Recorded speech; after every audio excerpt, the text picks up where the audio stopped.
Hundreds of people marched through Somalia's capital Mogadishu on Tuesday to denounce President Mohamed Abdullahi Mohamed, also known as Farmaajo. Demonstrators carried placards bearing anti-Farmaajo slogans, while young men burned tires. They accuse him of delaying the country's legislative polls to aid his re-election bid in 2021.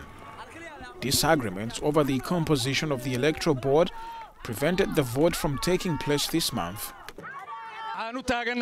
We stand here for democracy to be exercised, and we stand here, the Somali people, to finally win. On behalf of our people, I say that Mohamed Abdullahi Farmaajo cannot rig the national elections, and federal state members can't help him do that.